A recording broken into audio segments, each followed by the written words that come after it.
some of your cohort mates or potential cohort mates in the rest of the screen there. But welcome to all of you that came for info session. And hey, come on in. Oh, hey, how's it going? Sign in here and then That's okay. We've got more. We've got more, guys. Yeah, thanks for coming. So we're doing the info session for cohort 8 for the veterinary nursing program. So we've got a whole bunch of stuff that we'll sit and talk through. You guys all have a handout. Those of you online, you don't have a handout, it's okay. We'll email you the handout. We'll get with your advisor. But we will go through some of the basic information related to the veterinary nursing program. Before we do all of that, just some round robin introductions. You guys know your lovely advisor, Alex. She's gonna help run the Zoom for me today.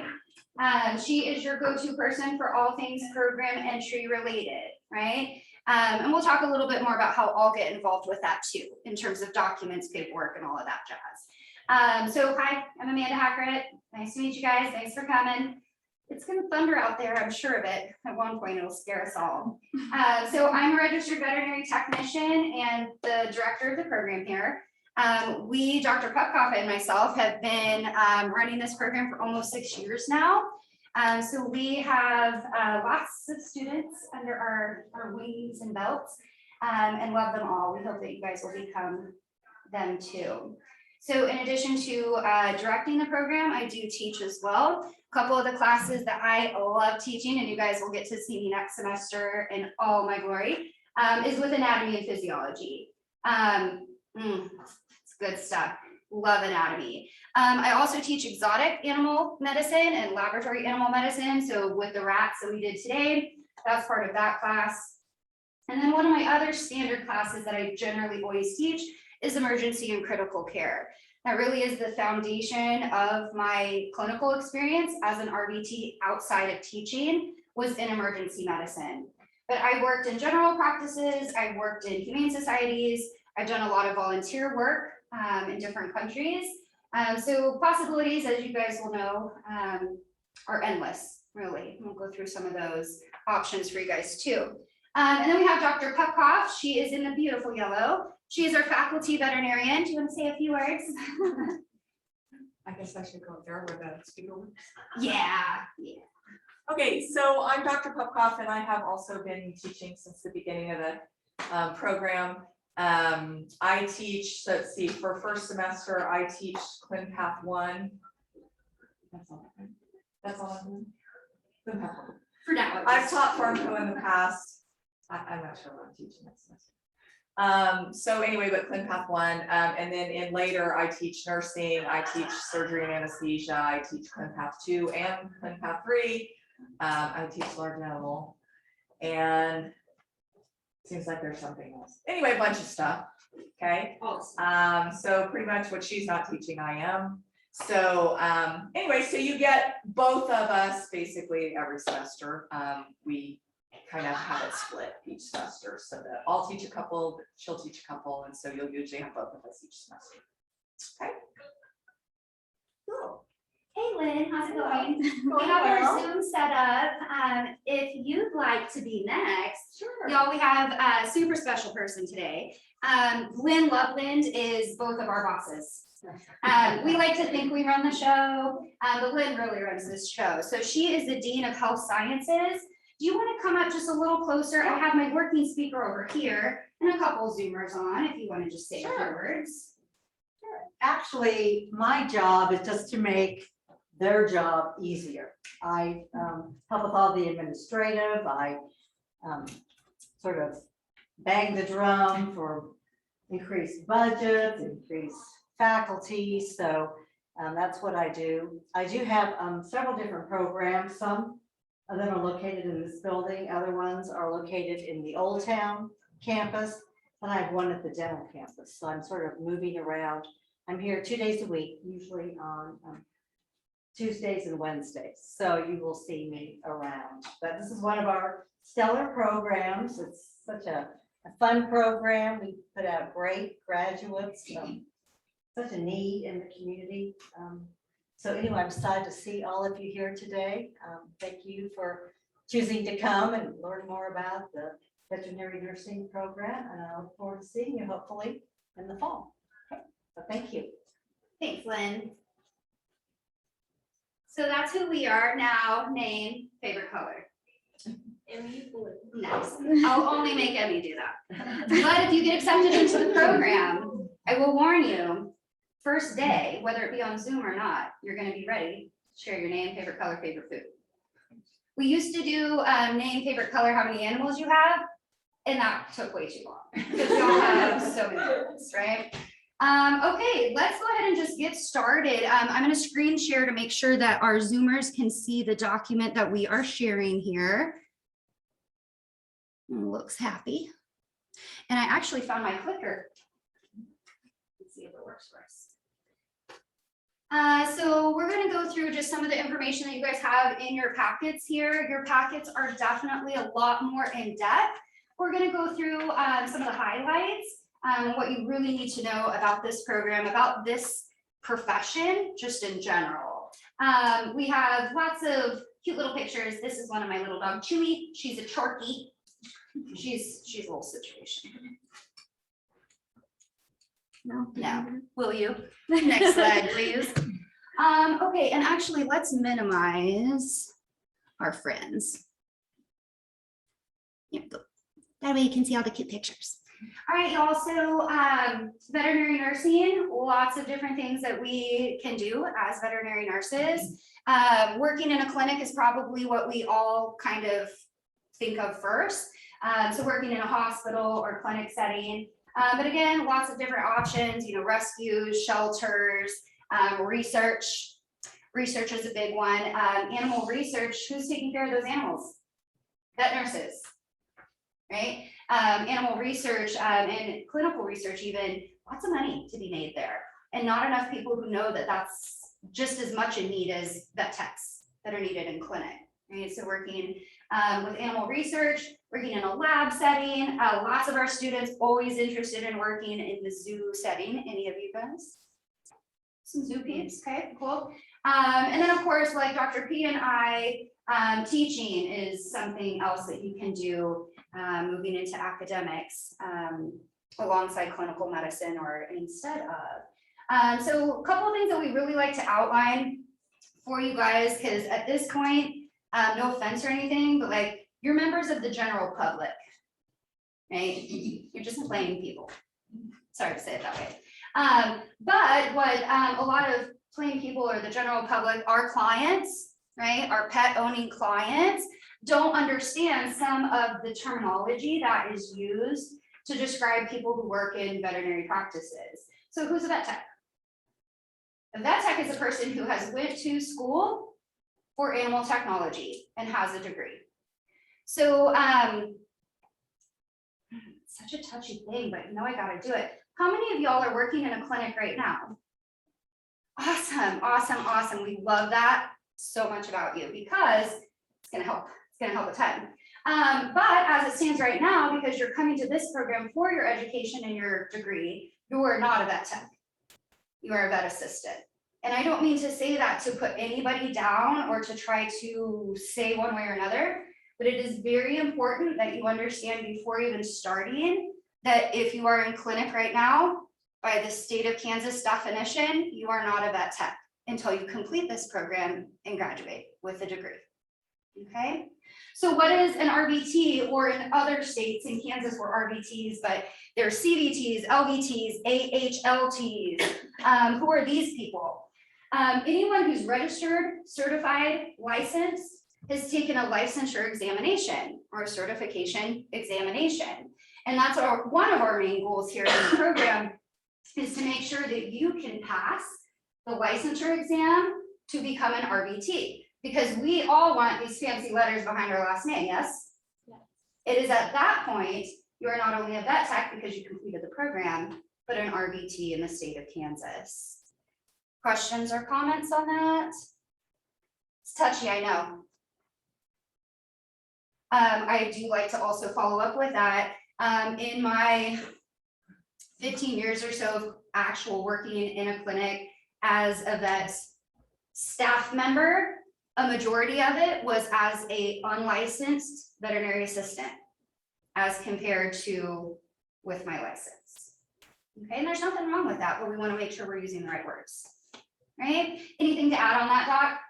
No, it's just important that we use the right terminology for our clients so they understand the differences. Because when you graduate from the program and become licensed, that's a huge accomplishment.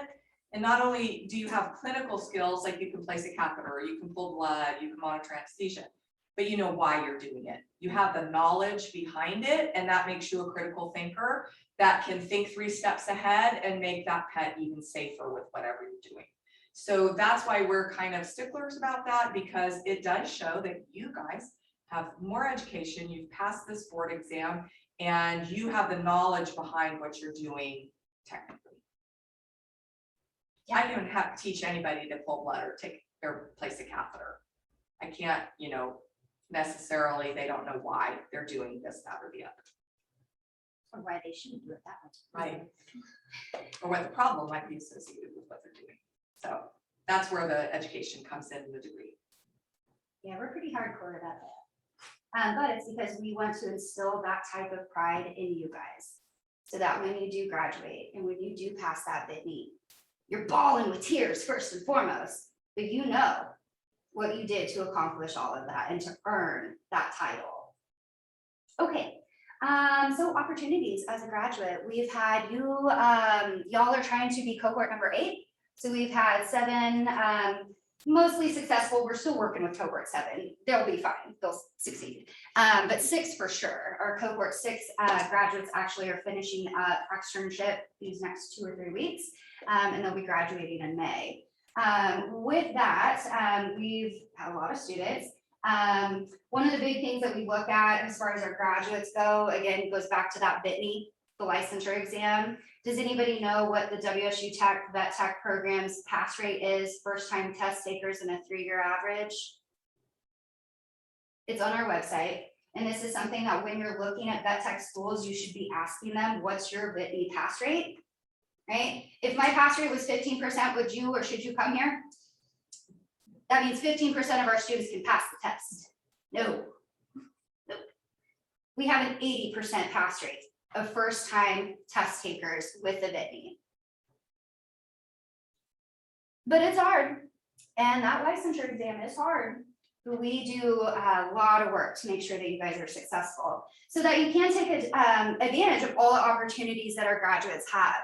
We partner with, over 24 different clinics, hospitals, and different veterinary providers for you guys observation hours. Probably already know some of those clinics. We also partner with them for externships. And our partners love to hire our students because everybody and their brother is hiring in a vet's practice right now. So we do have lots of opportunities for just basic employment, right? One of the big things that we're really super proud of when we try to be pushy about it is getting you guys into K-State, into the teaching hospital at the Kansas State University. They have an externship program for veterinary nurses that runs now year round. It is a paid externship. That's the bottom. We've had 3 students now complete their externship. One actually, all 3 completed their externship, got hired. One is still there, one has moved on, the other went to Henry Dorley Zoo in Omaha. It's 10 times better than anything I'm ever gonna do in my life, and that's one of our students. Like Dr. P said, it's definitely about getting you through school, getting you through your license and all that, but we want you to be that type of person that's critical thinking, problem solver, and that you push yourself. You really push yourself to continue being a lifelong learner. Okay, so tons of opportunities. We're going to talk about a lot of risks. This is the section of the info session where we try to scare you guys out of this. Kidding, we want you in the program, but you do have to be fully aware of all of the risks that you'll face working in this career for the rest of your life, right? Next slide, please. I'm right here, I'm sorry. No, it's fine. So our program, you can kind of read over some of the basics. We have accreditation from the AVMA, CBTEA. which is the American Veterinary Medical Association Committee of Vet Tech Education and Activities. All you need to know is they're the real bosses. Ain't even Lynn the real boss of these guys. Right, so the AVMA CVTEA mandates everything that we do here at the school. So when we are told that you have to give an injection to a rat, it's the AVMA that's saying you do, right? The very specific type of skills and procedures that you guys are expected to complete with competency, again, come from these guys. So they give out hundreds of essential skills, both knowledge-based and competency-based. That's pretty much what the program revolves around. And then we also have here at the college HLC accreditation, which is more of a regional accreditation. This is something that would come up for you if you have had to transfer in or will ever likely transfer out credits from us. What we like to do is see our students go on and get their BS in something, right? Or again, continue their education in whatever setting they'd like. In order for you to transfer credits out of this institution, we have to have this accreditation in place, and so we do. Our program has about 14 different courses. Dr. P mentioned a couple that she teaches, and I teach a couple, and then there's a handful more that we both forgot about. But there's 14 courses overall, plus an externship. The externship is 240 hours of clinical experience that you guys complete at 2 different locations here in Wichita and the surrounding area. Again, that is dictated. Right? Externships are super fun. This is where you really, hit the ground running with your skills and trying to really master different skills. So we do as much as we can to prepare you, and then we send you out into the world to fly. Right? One of the things that we do need to make sure you understand, and you probably talked with your advisor on this, is our program is a little bit different than standard college programs, whether it be a medical profession or something like chemistry even. Our classes are set up hybrid. So what that means, you can kind of see the breakdowns. We do about 8 weeks of the first half online. We're zooming it up with our little gamer YouTuber setup over here. And then the last 8 weeks, we're on campus, 3-day-a-week labs, busting through skills. While you guys are on campus in the live lab portion of the second semester, you do still have online material that you're responsible for as well. For some of our students, and I say some, it is a small percentage, the struggle with hybrid is time management and motivation. I can't do that for you, right? We'll give you your due dates and make sure you know exactly when stuff is coming out and when it's due and when you got to get it back and all of that.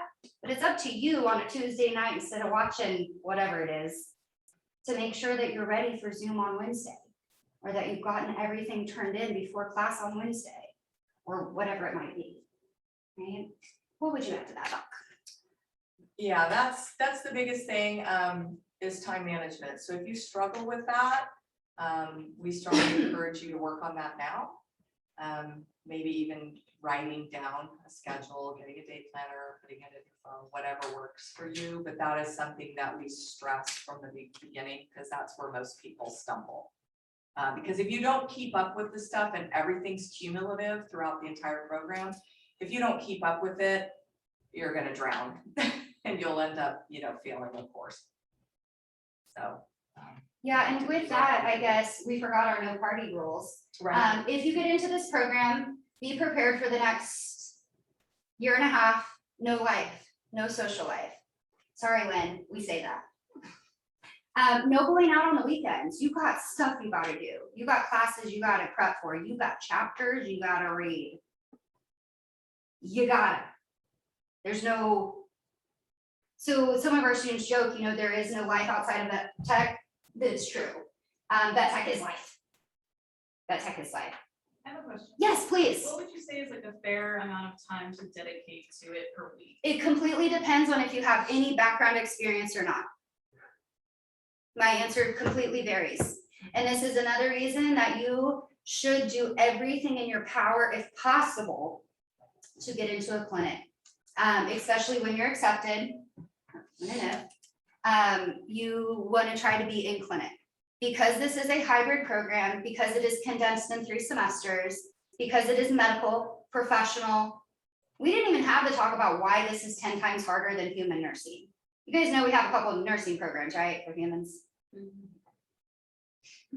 Hey, those Well, are that programs. was Sorry, Lynn, sorry. Not the boss No. there. So, okay, let's just stop real quick. Why is our program harder than human nursing? 2 reasons.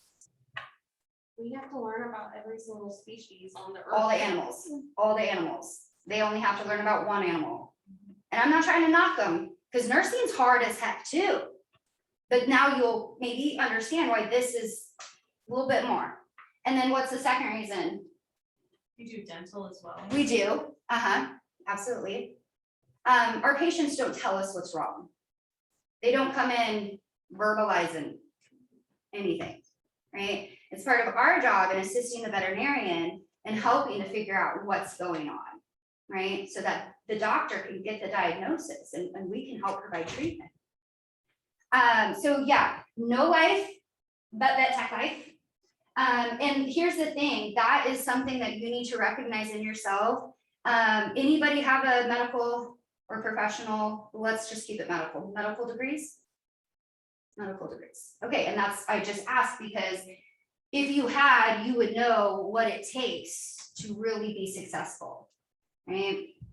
And it does take complete investment and dedication. And I've had mentors over the year tell me when I was in vet tech school and ready to just give up because I was an assistant. Why am I even going to school? I don't have to have my license. I can just do this work, right? I'm not gonna draw blood. But I had many of people in my life tell me, your education is the most important investment of your life. It will not burn down in a house. It will not XYZ. You can get the point, right? Nobody can take it from you. Why are you going to not do everything in your power to make it the absolute best possible experience? Especially because this ain't cheap, right? This is money. I think I've kicked that horse enough, right? Questions, comments? Let's go back to your answer and Doc chime in. 20 hours minimum is what I would say just across the board, period. But we do have a sort of kind of formula that we use in higher education sometimes, where if you have, and tell me if I'm wrong, because now that I'm thinking of it, I'm like, oh, did I have it right? If you have a 1-hour class, you should be spending an additional 2 hours on that class. So when you meet with Dr. P for 1 hour on Mondays, you're not just shutting the Zoom and like, bye, I'm done. No, you should be spending time reviewing what you just covered, doing any assignments pertinent to that information, maybe even getting ahead, right? So it's not just Zooming. You do still have an expectation to do more than that. Is it 1 to 3 or is it 1 to 2?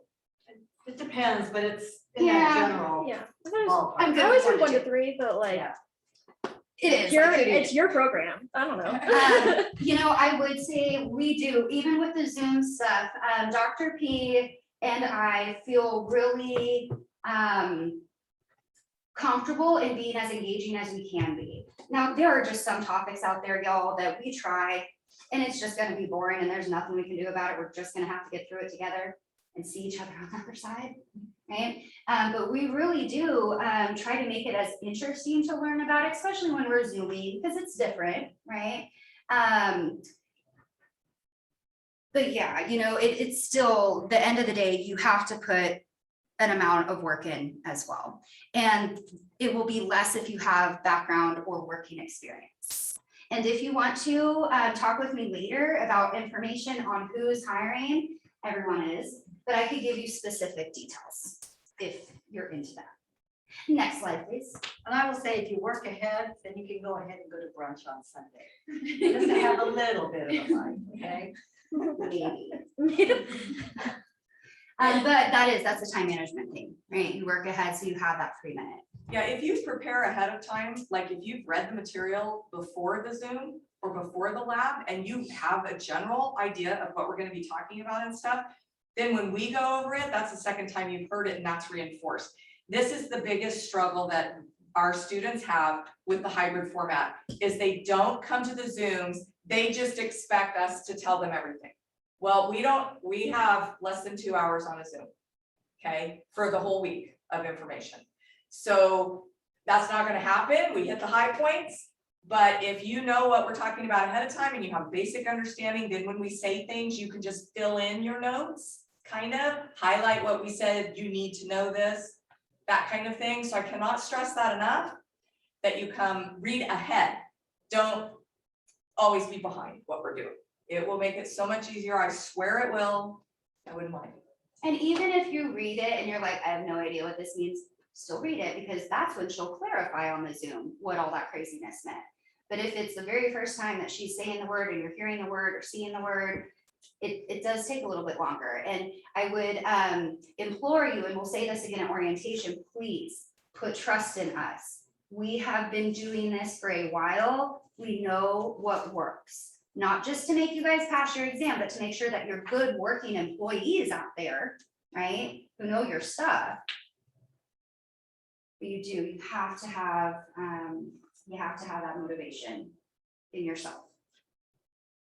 I think we can move on unless there's questions, comments. Yes. How long is the Zoom classes then? Generally, like Doc said, we do keep it at a 2-hour max. Okay. There are a couple classes that you have later down the road, like last semester, you have 1-hour Zooms.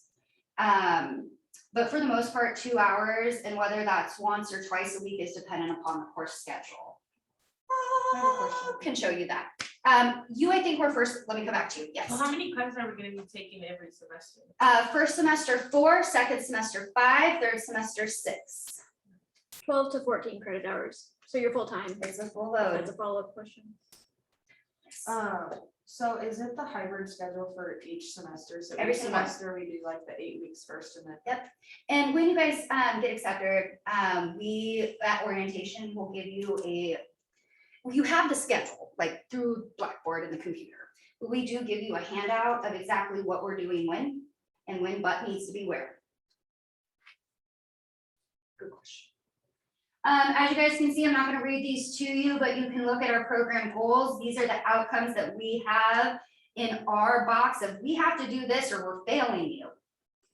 Okay, so the biggest one, of course, is making sure that you are totally ready to get out into this world as an entry-level veterinary nurse with licensure, because you're gonna pass that Bitney one and done. One and done. So the Bitney is much like the NCLEX you probably have heard of for human nurses. That's what they take as their licensure exam. For us, it's the Bitney. Any guesses on how much the Bitney costs? Because there's a price. No, it's not free. Take a guess. Wasn't it 300? Years ago, my friends. Every year for the last 3, they went up $10. We're right now at $340. Don't trip, my friends. We pay for your first one. This is why you have got to know from day one, I'm gonna put this work in. I'm gonna put my work in because I know my first bit is paid for, and I'm not gonna mess that up. Because we don't pay for your second one. Now, I will say, we do have that 80% pass rate, and that's all happy and good. We love it. We love to like toot our horn. But we do have some students who maybe do their first one, and for some reason, they just couldn't do it. And that's okay. We are actually just as proud of them, and even our third-time test takers. And you know what? I might even be more proud of my second and third-time test takers because they never gave up. Right? But just because you don't pass the first time doesn't mean it's over. It just means you have to pay for it the second time. And it's expensive. So if we don't pass the first time, do we have to go through the whole program? No, friend, but good question, very good question. Yeah, that would be terrible. That would be way worse than the $340, right? No, because at that point, your eligibility to sit for exam is based on your associate's degree from an accredited school. As long as you have that baby in your pocket, I think you can take it up to 5 times before they start asking like, bro, you sure you want to do this? You sure you should be doing this? Heck, you know, we've had plenty of students that didn't on the first time. But we are, again, very proud of our 80% pass rate, and that's over a 3-year average, guys. So it's not like every year we have 80%. It is a 3-year average, but we try really hard. Do we want I have a question. I hope just as much as you want it for yourself. Any questions on any of the others? Yes. Yes, please. Hi, Lisa. over on Zoom. Okay, so program policies, just a couple rules. You guys can see it's pretty basic. This one is the big one. This one's the big one. So with attendance, because of our hybrid schedule and because we are only in class 3 days a week, we have to be hawks about attendance. If your butt's not on Zoom, you're absent. If your camera's off on Zoom, you're absent. We can talk about a little bit more of that later. If you don't come to lab, it's gonna be an issue. Though we realize, especially in the COVID years, guys, we went through it just like everybody else. There's exceptions for sure. But this is not a college program like others, our big brother, who just, you cannot show up to classes and still pass a class. That's not a thing here. That's not a thing. If you miss a 2-hour Zoom, you have to make that up. If you miss a 5-hour lab day, you make up those 5 hours. One of the things we suggest not missing anything for is because remember those hundreds of competencies that just coming out the walls here from AVMA? We are covering those in Zoom.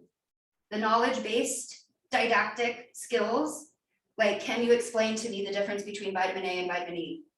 Sweet, you can explain it, that's didactic, that's a knowledge-based skill. But if you're not on Zoom the day that we're all talking about it, you missed your comp. You're gonna have to write me a, what was it, 600-word essay? That's how we roll.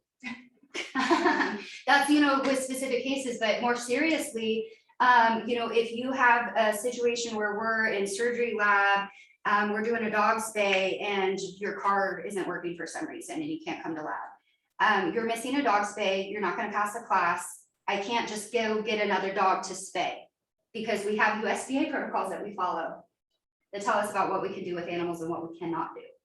So we have very specific plans for animal use every semester, right? So we talked about the car, what happens, if your car breaks down, you got a backup plan, right? You're getting here somehow, some way, somehow, right? Now again, sickness, we'll cover those down the road. The point is try not to, guys, because makeup time is way less fun than just being here anyway. 5 hours in this room by yourself with me. It's not fun. It may sound fun now, but it's not, okay? Anything down on that? Be here. Be here. Be here. And be on freaking time. Yes. We'll talk about that later. Questions, comments on this? Do you know why we have this? You'll see this a lot in professional programs and sometimes other medical programs. What do you think? Is that for the classes like we're taking now? No, friends, this is only your vet nursing. Okay. Yeah, but you do have to pass all your gen eds. Okay. You do have to have the 70% overall. Whether or not there's a testing average is up to your instructors, probably not in your gen eds, I'm guessing. I don't think so. Yeah, this usually is for when you get into the actual big professional programs. So this is for your 14 classes of vet. Okay. So there's a reason we picked the 70. 70 is a C's get degrees, but they really do, right? The big reason though for us is that the VTNE, the VITNE, your licensure exam, this is the cutoff rate for that. So we push you all through school to maintain a 70% because that will increase your odds of passing the VITNE at 70% or better first time. Makes sense, right? Because if we were just letting you fail everything at 45%, that's like your final grade. Right, you're probably not going to be where you need to be to represent the school, represent the profession, represent the licensure. Right? So yeah, that's that. Oh, yes, So what percent do you need to pass the VITNE with? 70%. That's a C, my friend. C's get degrees. Fancy letters. You guys, that's a joke for us for sure. Dr. P years ago in college was a joke for veterinarians. Just get the C, bro. Yeah, C equals DVM. There's no shame in that game. Do we all need to be perfect A+ students? F to the no. Yeah, I said that because of possible. But no, and we'll have some of our students, Because I think a lot of us are type A personalities to a certain extent, right? And you're gonna freak out when you don't get your A on the first quiz. I'm gonna slap, slap, slap, right? You did fine. You got a B plus. What are you tripping about, right? But we're like that. And veterinarians are like that to a certain extent. We want to be perfect. But if we don't put in that prep work, we're not gonna get there, right? Next slide, please. You guys know all of this? This is what you gotta do to get in, right? With the shadowing time, it really is a recommendation to do the 20 hours as a minimum. Y'all, do more. Do more, especially if you're not working or haven't ever worked in a clinic, observe more than 20 hours. Observe as much as you possibly can until they're like, get out of our face kind of thing. And then call Dr. P's clinic. Yeah, you can shadow with me. Um, Be there as much as you want.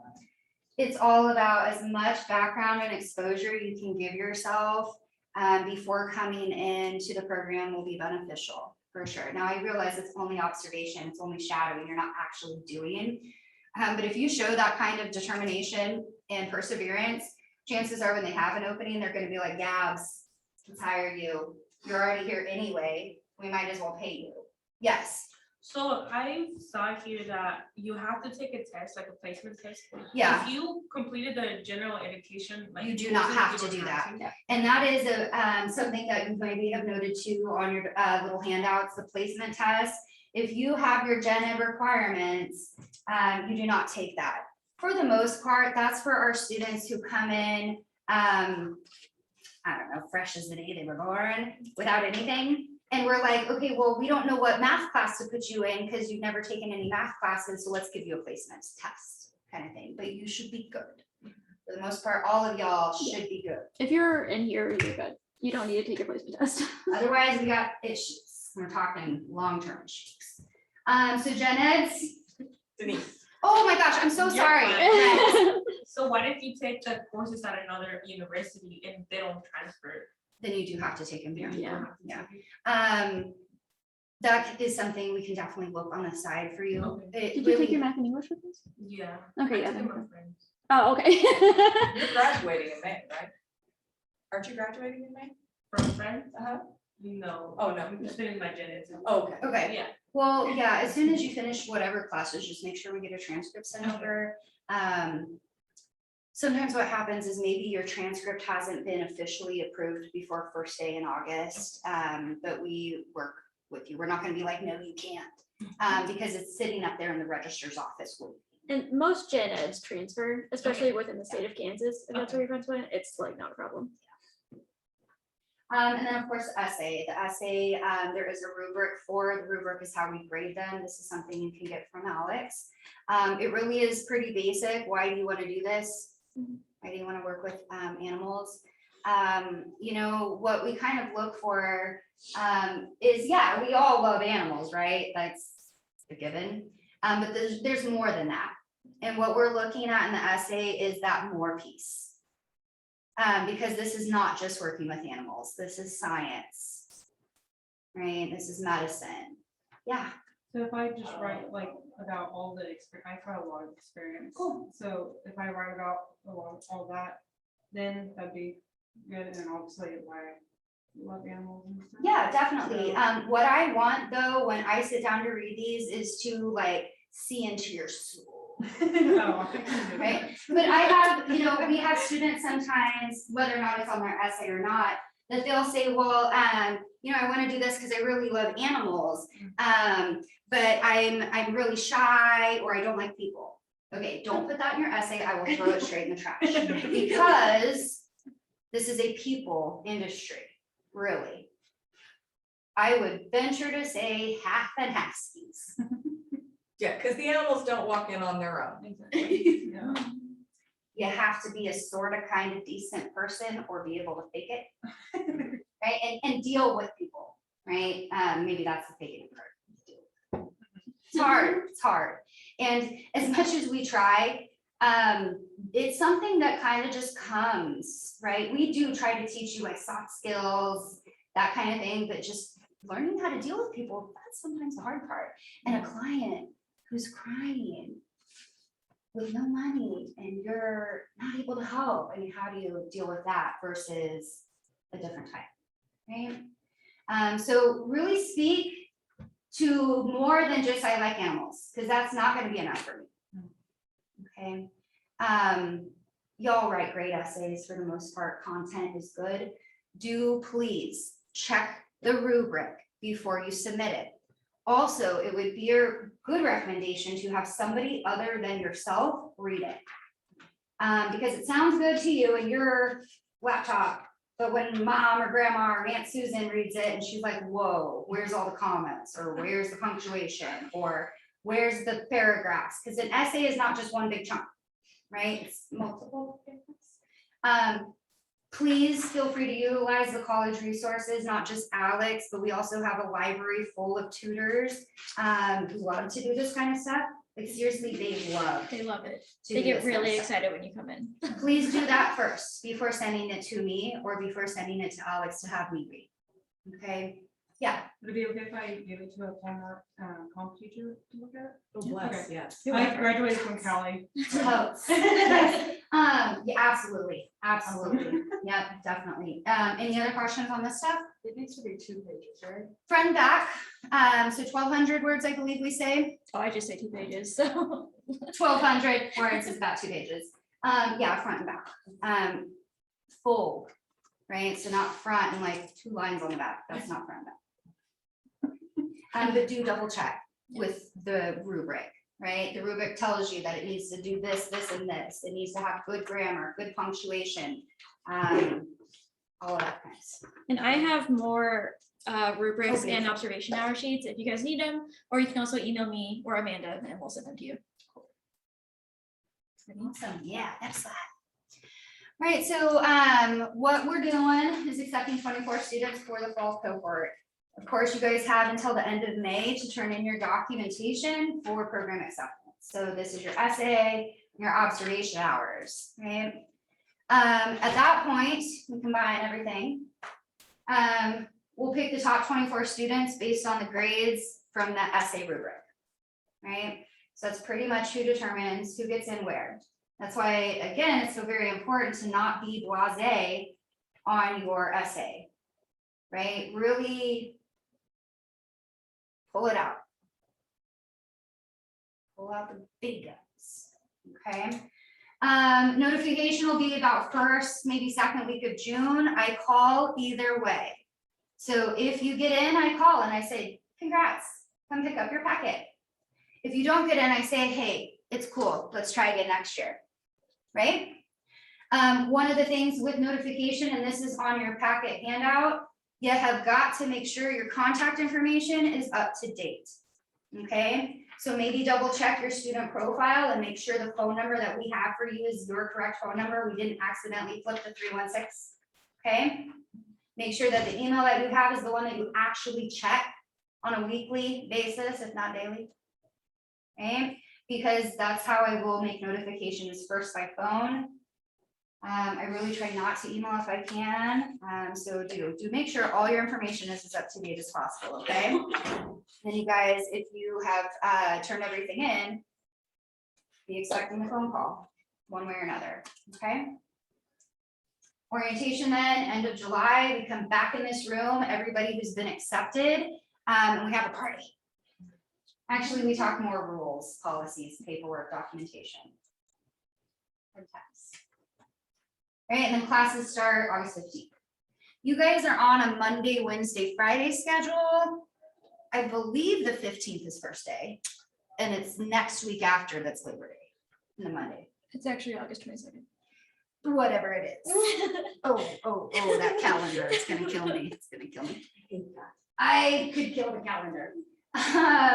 August-ish. You'll find out at orientation, okay? I even had my right PowerPoint this time. Stinkers.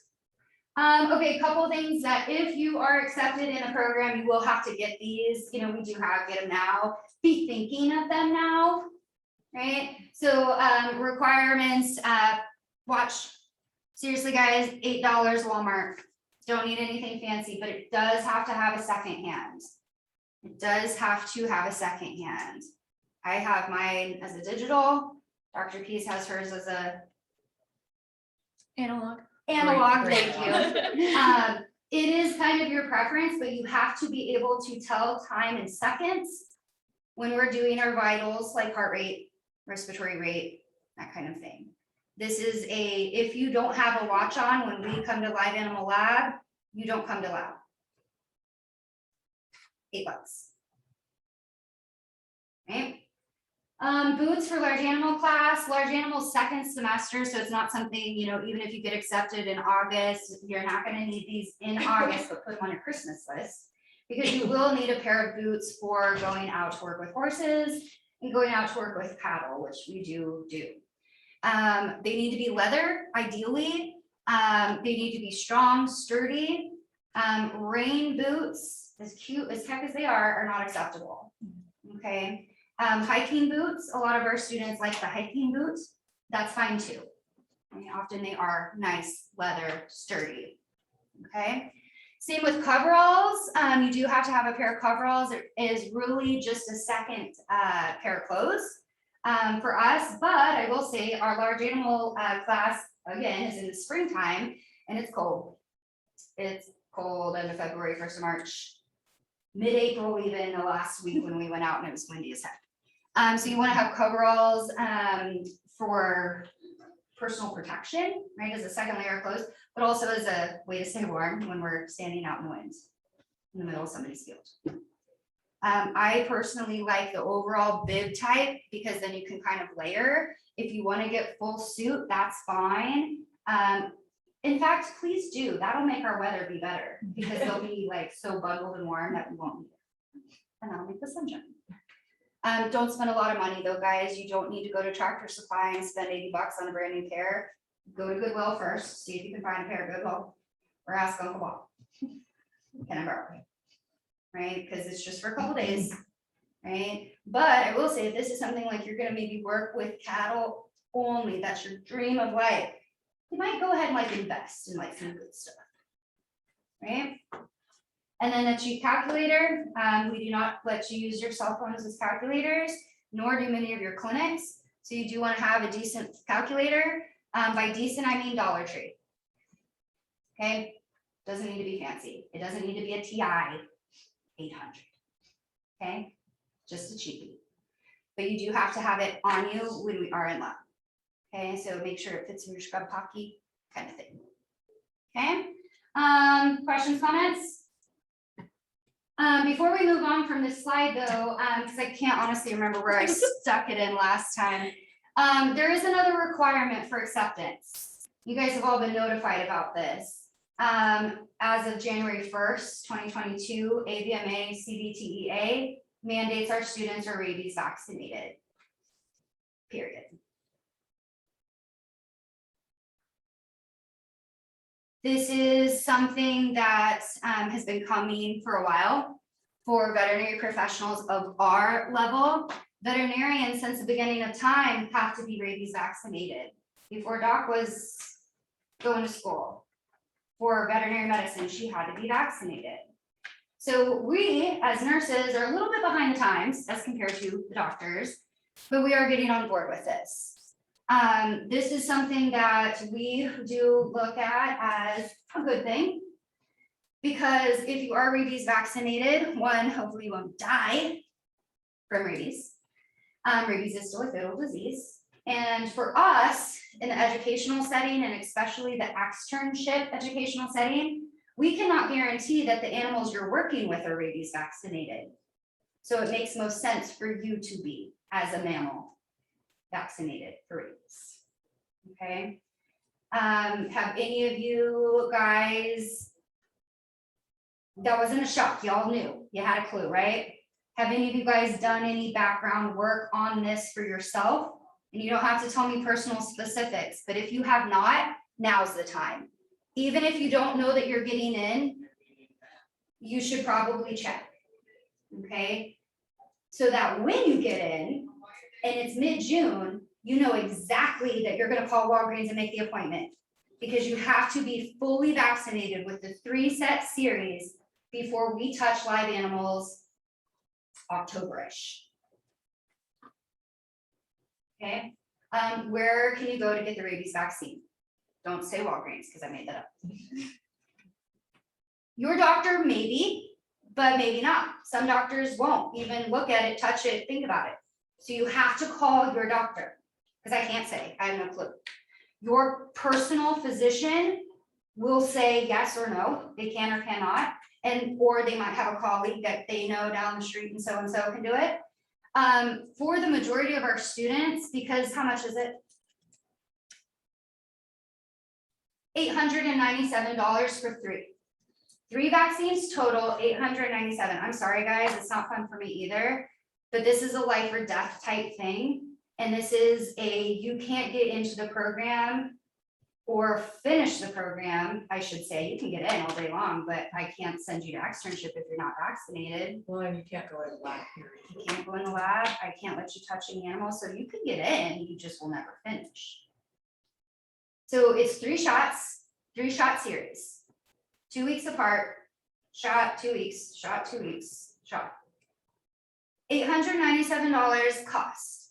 Sedgwick County Health Department is the place to call first. After, if you have primary insurance, call your insurance or call your primary care, whatever, PCD. And if they're like, no, call the health department. The health department here in Sedgwick County does offer a sliding scale fee where you prove how much you make and they will discount based on your income. It may only be 20 bucks off a shot. It may be a lot more off a shot. Okay, so it's about 280 bucks a pop. I'm sorry. Some medical people are now, because this is a requirement that can be found online in red ink. Some doctors are like, okay, we can do this now. Whereas before they were like, no, that's stupid. The CDC even is coming around to change language to include veterinary technician and nurses in what they previously had language as animal staff or animal care staff. So they are very, they're making it clearer in that language in hopes our insurance will cover this, because a lot of insurance won't. I can try to help you fight the good fight by providing the link to the information in red ink. Alex has it too. But you guys gotta start calling now. I hope that you get lucky and your insurance can just cover it, or that you get lucky and maybe get a nice good sliding scale discount. You have to, there's no choice, okay? It's not an option, and this is every AVMA accredited vet tech program in America. This is not just us. This is every school. Distance, online, hybrid, in person, everybody. Okay, questions, comments?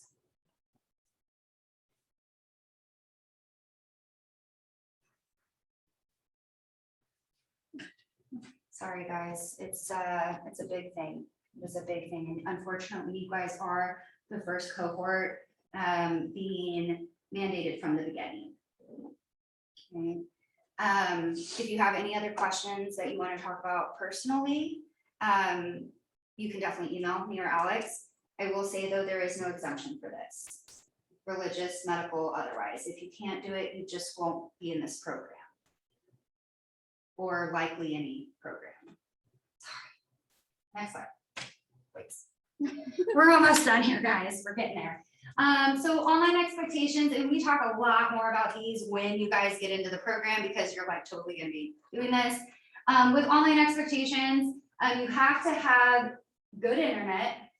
Good is very up to your definition. And you have to have a computer. A tablet is not gonna work. Your phone is not gonna work. You have to have a computer. Whether it be a whatever. Is that my cake weather thing? Sorry. Oh, I think so. I could tell it's a J Reader's voice. Thunderstorm warning. Yeah, it must be. You have to have a computer or laptop, okay? We've had students before try to do things on their cell phone. Yeah, you can do some stuff on Blackboard. You can't do a 2-year program or a 1.5-year program on your phone.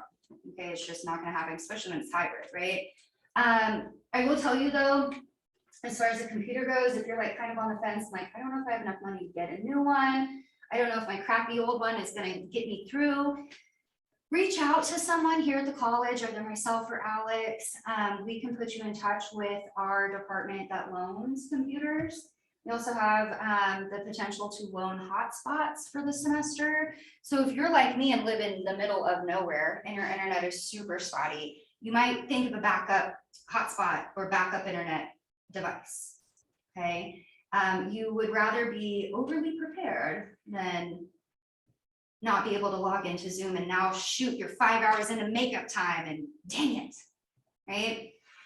Not having internet or not having a computer is never going to be an excuse for not attending or turning stuff in or doing what you need to do. It's this day and age, right? I mean, I don't want to say like everybody has a computer, you should, because I know that's not true, but if you're trying to do this, you gotta. And you can always come on campus and use their Wi-Fi Totes. or their computer. Yes. Okay, so I live in Hutch, so it's like an hour away. Yes. What if, like, I'm trying to get on and my power's out? And I'm not able to drive, because then, like, it's out an hour to get here. McDonald's, don't they have Wi-Fi? Yeah, McDonald's for sure. I tell you, go to the library if you can. I feel you, I'm in Haven, so it's not a quick drive. You know, those type of things, we kind of do figure out as we go. I mean, it doesn't happen often. I was just- Yeah, do your dangest, make sure your stuff's always charged up. Right? Yeah. I mean, in a pinch, you can Zoom on your phone. There's times, guys, where our like internet at the college is being stupid. I know, we don't even get an excuse, right? And we're like, fudge, you know, let's Zoom on the phone. So there's instances where we've had to even get weird. Try to, and this is medicine. This is medicine thinking. Try to be that 5 steps ahead, like Doc had said earlier, right? So you're making contingency plans for every possible thing that could happen to you. Love it, love it. Seems a little paranoid, but love it, right? But if this happens, what is my plan? If this happens, what do I do? If this happens, who do I call? That's good stuff. Any questions about this? I mean, it is what it is, right? Your camera, or let me clarify, your computer has to have a camera. Okay, has to. Some laptops you guys maybe don't have like the camera built in. These little bubbas are like 12 bucks on Amazon nowadays. These little like webcams. Webcams used to be so much, you guys. Back when I was growing up. Back in my day. The little like round ones. But you have to have a camera. Your camera has to be on. Okay. It would not be cool if we turned our cameras off to lecture to you. Right? We're really, really strict about that because for us as educators, it's very important for me to be able to see you, make eye contact with you. But to see that maybe you're not understanding something, right? Or that you're just off in another freaking world and I'm gonna message your butt later and be like, bro, right? So it is very important. Your camera is on, it works. So next slide.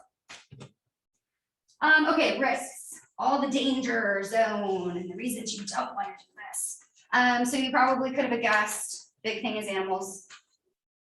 Right, so bite, scratch, kick, step on, shoved, all of that stuff can hurt. And not only can it hurt, guys, but for us, you know, our first thought is always the animal's tooth, right? And if they're at the point where they're kicking, shoving, biting, scratching us, we've maybe done something not right, right? So keeping that in mind, we can be hurt, our patients can be hurt, right? Equipment, different things like our autoclave that can blow up in your face, right? I mean, it's steam, pressurized. Right, and if you don't know how to use it, and you just go open the door and it melts your face off, right? The anesthesia machine, you're just using it today for something, for not a risky procedure, but something that could have potentially put us all at risk if we didn't know what we were doing, right? Just with an anesthesia machine. Chemicals, you know, all of that kind of stuff. X-ray, ooh, group on Tuesday got homework, so do you. Got your pens ready? You remember what it is? Did you Google it? No, I didn't. I'm scared to. Okay, so radiation is damaging. It is irreversible. It often doesn't show up for like 20 years. Google melting fingernails. or melting cornea, whichever you want. Oh, That one's a good one too. Melting cornea or fingernails. This is sometimes, well, I shouldn't say sometimes, these are rare things that happen, maybe in Russia, I don't know. Where we have these type of effects where again, fingernails are softened off. It's really the layers of skin that's affected. This is a big thing though for you guys who are all in your baby making years. I know babies, right? But this is something that could not just damage you now, but your future ability to even, right? Or if you are able to get pregnant, or I shouldn't say like if you are, but if you do, your baby 10 years from now could have effects from your craziness working an x-ray, not doing what you should have did. Don't worry, we'll tell you all the rules. Just know it's dangerous. It's not a lightly taken thing. Anesthesia gases, we mentioned just a little bit, anesthesia, it's a chemical that can kill our patients if used incorrectly, and thus us if used incorrectly. Right, all the other drugs kind of in that category even, an accidental finger stick of euthanasia solution. Right, just needle safety, right, all these risks. Bacteria, yeah, when we do dentals, why do dogs' mouths smell like butt? Bacteria. Bacteria is the answer. And when we're scaling and cleaning all of that grossness off to make their breath fresh again, where's all that bacteria going? And I'm sucking it up, breathing, right? But because I'm educated, I'm wearing a mask, goggles, right? Maybe even double masking, maybe even a face shield if it's really gross. Because if I breathe in that aerosolized bacteria, it can go straight to my heart, it can go straight into my lungs. It can become trapped in my body and make me super sick. Their mouths smell like poo for a reason, right? And then zoonotic diseases, rabies, we already talked about, right? Tons though, guys. Our life is nothing but zoonosis, pretty much, and how to avoid it, right? So every day you're running fecals on this gross diarrhea that's not even formed at all. You could be getting giardia. You could be getting hookworms. You could be getting all sorts of things. So knowing again the appropriate way to handle those samples. Really, really important. Questions, comments, anything to add to that, Doc? Scary list, No. Scared. there's a ton. all the things. Yeah, there's Sad Sack the chicken. So you guys have a little bit longer list, and we explain a little bit more in your packet of the dangers and risks. You can definitely look through that, and if you have any questions, feel free to ask. But we do want you to know what you're getting into. One, it's hard, sure, but anything worth doing in life is not supposed to be easy, right? So it's hard, but it's definitely doable. Yeah, take down my email, call her if you have a question. And or this is where you'll send your observation hours and essay, though you can still send it to Alex. She'll forward it to me and I'll file you away as needed. And you can send them as you do things. You don't have to wait and send it all at once together. Like if you already have your essay done or already have your observation hours and you want to go ahead and turn it in. Just give another second, I'll stop sharing, double check this. So yeah, guys, we really love vet med. We want the whole world to love vet med as much as we do. Not everybody does, and that's okay. But we do. We hope that you guys will continue this process of getting into the program with the application requirements. If you get stuck anywhere along the way, reach out, right? Don't struggle. How are you guys doing on Zoom? Any questions, comments? I didn't forget about you, I promise, but if you have any questions now, you can ask them, or I hope you were able to take down my email. You can always reach out that way too. I have a question about, Let me turn or on our speaker. I think our speaker's on. That was us. Oh, no. Why is this one speaker not working and the other one's dang? No. Let's switch. Okay, try again. So I had a question about, Okay. Hold on. I'm so sorry. that's all right. Okay, I'm so sorry, my friend. Can you put your question in chat? Yes. My speaker on one isn't working and my mic on the other isn't working. I'm so sorry. We'll get IT down here. In fact, Clayton was down here this afternoon. Should have had him test everything out. Okay, we're waiting to look in your chat box.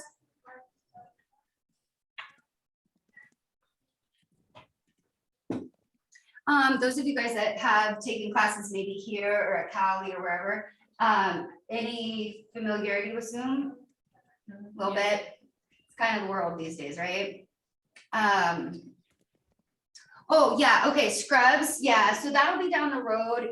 If and when you guys get in, we put together a packet of all sorts of stuff.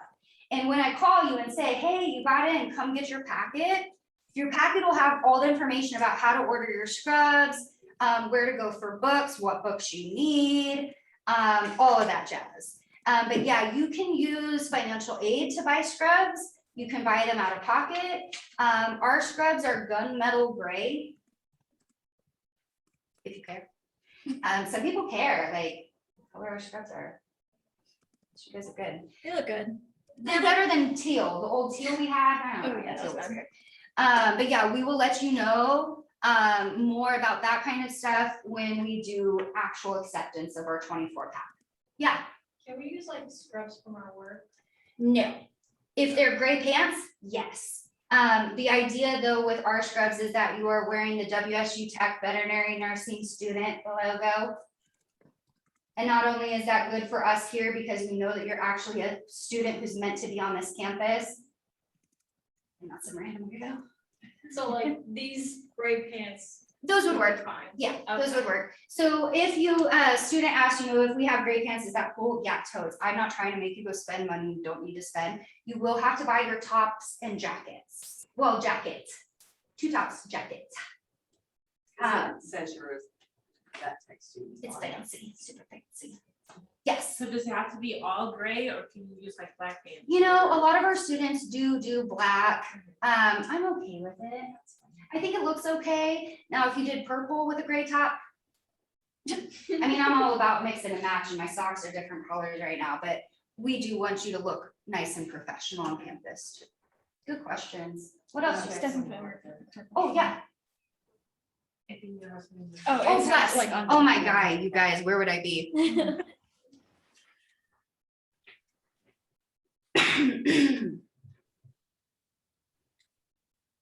Okay, good question.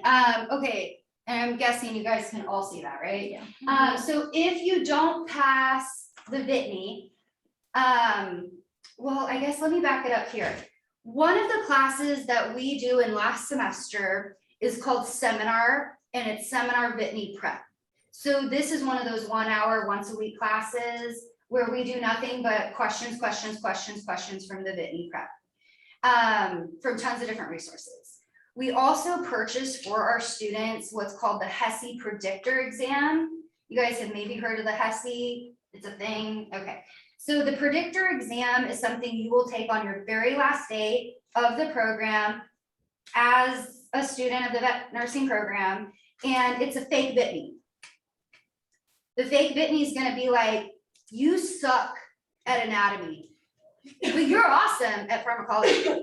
So right then and there, that predictor exam that we force you to do is gonna tell you where you suck the most and what to go focus on before you even go test, first of all. Does that help? Good. But it does it in a really cool way, which is why we like this, because it tells you really specifically like about anatomy, you suck, but you're okay with med term and you're okay with like physiology, but you kind of just don't know your organ names. I mean, it's very specific. So if you use that tool in the right way, when you walk out of here, your butt is doing nothing but rereading anatomy before you test, right? No need to come back to my class. I did the best I could do and I'm done with you, okay? Let me though clarify, because this I think could go 2 ways with that question. Not just talking about Whitney test prep or test passing, but like, let's pretend that we have somebody come in and they take the anatomy class and they can't pass it. They cannot hold the 70-70. So they're at like a 65-65. Well, you're gonna fail the class, but you will need to retake it in order to move on through the program. We do allow students to retake the class twice. After the second fail, we do not let you continue because something's wrong. It's kind of like the Whitney and the 5 tries. Okay, I don't got time for that. It's 2. But I will want to make clear to you, and this is why, again, prepare, be ready, invest, delete your phone contacts. Because when, like, let's take the anatomy class again, for an example, it's one of the very first classes you'll take in the program. If you fail it, but you pass the other 3 classes in the semester, you can't move on until anatomy comes back a year later. So you will be waiting that year to take the class again. So don't do that. That right there should be your motivation. There's no effing way I'm failing this class. No way. It's not gonna happen. Not an option, period. I mean, that's the kind of language y'all have in your heads, right? Do you need me to record this and like play it under your pillow? There's no failing. Because yeah, you'll have a year. What are you gonna do? Go work in a clinic. That came out grouchy. I didn't mean it that way. But it'd be the same for the Whitney too. If you didn't pass the Whitney, get butt in clinic, because chances are the questions that you failed on the Whitney were situational, and there's a lot of those. So it's not just what color is an apple question. It's this patient came in with this, and this. What drug is the doctor prescribing? If you don't have any clinical experience, it may be harder for you to answer that question as compared to just direct book knowledge. Does that make sense? Okay. Heavy, sorry, I didn't mean to. Did that answer your question online a little? Okay, cool. Don't worry about passing the Whitney now. Yeah, it's good, it's good. Take it one semester at a time. Yeah, Dr. B said, don't worry about passing the Whitney now, one semester at a time, 1 week at a time, 1 class at a time, right? What other questions, comments? Yeah. When you do get accepted during the classes, do you have to wear your scrubs during the Zoom? We're pretty flex on our Zoom days. I will say, please use your best judgment, and I will call you out in front of everybody else on Zoom if you come with a sports bra. And that's it. Most of the students wear Yes. sweatshirts and sweats and stuff like that. They've been in those comfies, those things, those wearable blankets. They've been in those. Yeah, or had a blanket over. Yeah, and you know, what we expect with the Zooms is that whatever it takes for you to be comfortable in your house, not just comfortable, but comfortable and open to learning, right? Because sometimes it is coming in here in the hard chairs and you've been sitting on the same chair for 4 hours and I can't even pay attention anymore because my butt hurts, right? We don't want that at home, but we also don't want you so comfortable at home that you're Netflixing. I will be able to tell. And I'll call you out. Julie, are you Netflixing back there? I don't, whatever. I don't know where the name came from. But I will call you out. I will call you out. Dr. P will do it too, right? We have students that'll sometimes message, you know, hey, I'm turning my camera off because I need to take a big bite of my burrito. We're like, dude, just bite the burrito. Like, don't waste my time chatting me about biting the burrito. Just take the bite, right? But if you do need to get up and like go to the bathroom and you know, you don't need a witness, that's okay. You can send a chat, hey, run into the bathroom, or BRB, right? AFK, right? But, you know, we do try to keep it as professional as an educational setting as we can. If that helps. No drinking beer. Some people, because you're not on campus, you can drink beer, right? No. What other questions? So did my microphone. Now I'm gonna be eyeballing everybody in their cups. Everybody's gonna have big old microphones. That's so funny, I didn't even think of that. Now I've got an idea. How do you know? Okay, is anybody here on campus for the very first time tonight? Everybody's been on campus? Oh, okay, perfect. Oh yeah, and you guys definitely. Well, what we can do next, if you'd like, is just take a quick tour of the vet nursing lab. If you've already been in there and seen it, you don't have to. If you want to take a look at where you will be, this is your classroom, obviously, right? We do still use this even though we Zoom. When you guys come to campus, this is where you're throwing your stuff, right? You're throwing your backpacks and where you're eating lunch, whatever. The lab next door is where you are having all of your light animal labs, except for, of course, the stuff we do off campus. So you can just do a quick little tour through there. That's really all I have for you for the info session. A lot of times we will get home and think of all the things we didn't think or ask. So that's where, of course, you can feel free to email, follow up as needed. Otherwise, I want to see essays and hours start trickling in, but not before your essays have been reviewed first, right? Okay, anything else I forgot? I don't think so. We'll think of it on the drive home. All right, if you'd like, we'll just head next door. Those of you on Zoom, thank you so much. Feel free to email as needed, okay? Don't hesitate to reach out to me or Alex, okay? Thank you so much. Did you keep track of that? I can. Yeah. Just take this whole thing. Just have the whole thing. Do you mind closing it? Yeah. Okay. I'll come back and finish up. Yeah. All right, it's just right next door to the left here.